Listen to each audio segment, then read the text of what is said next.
I'm Mara Hale, and on Thanksgiving I stopped being the family's repair girl. My sister Jenna slapped me and hissed, 10 minutes to get out of my house. My cheek burned. I set a manila file on the oak table and said, then you all have 5. The room fell silent as the truth, my truth, arrived with that thud. I wasn't just fighting over an address.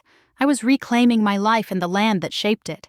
The pattern started years earlier, after UC Fresno, with an interior design degree and a dream to restore aging homes. Our adobe ranch, with its terracotta roof and the almond grove my grandmother, Rosalind Crane, tended, seemed the perfect base.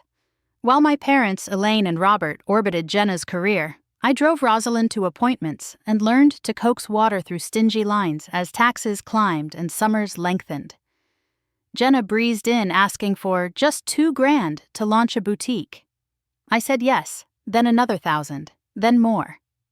That night, I opened a spreadsheet and began keeping score. Loans, repairs, every guilt-flavored favor. Roofs leaked, pipes split.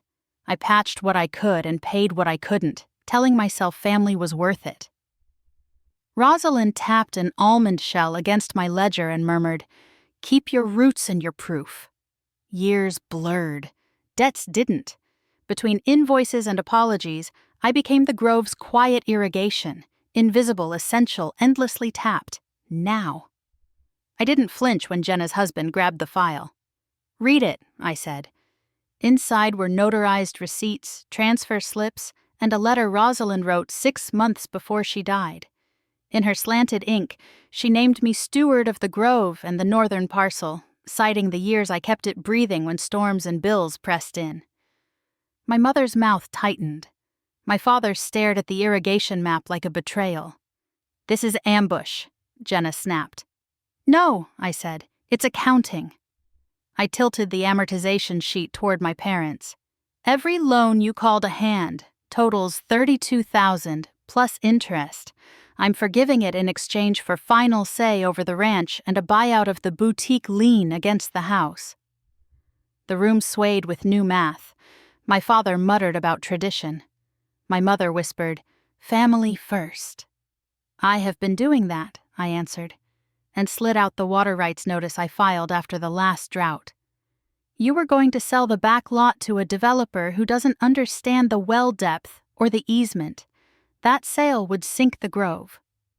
Silence. A clock ticked. Outside, wind combed trees. Jenna reached for the letter. She always liked you best. She trusted the person who showed up, I said. Keep the boutique, keep pride, but stop using the house as collateral. My phone buzzed. The bank manager can see us at 9 tomorrow.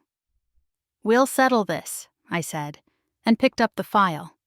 At 9 sharp, I walked into Valley Ag Bank, the file pressed to my ribs like armor. Mr. Rios greeted me. He'd seen drought notices, tax receipts, and a stream of deposits I scraped from side jobs. He read Rosalind's letter, then the lien papers tied to Jenna's boutique. I can refinance the house under your stewardship, contingent on a repayment plan and a conservation grant you qualify for, he said. But the boutique lien complicates title. I'll resolve it by noon, I answered. Back at the ranch, I found Jenna on the porch, counting returns. You keep the boutique, I said, but you release the lien today. In exchange, I cover back taxes and the well repair. You also sign a waiver on the northern parcel, as Rosalind intended. We'll memorialize the forgiven loans as a gift, so no one says I'm a creditor. She watched the grove, the wind moving it in one breath. If I release the lien, I have nothing. You have your business and your pride. I need the land to stand on. She didn't perform, she considered. Then she nodded. We drove to the notary, signed and filed. At the bank, I slid the new documents across. By 3, the refinance was approved. I walked the rows at dusk, water threading, hawks circling. I wasn't leaving a house. I was arriving at a life I chose, witness and steward.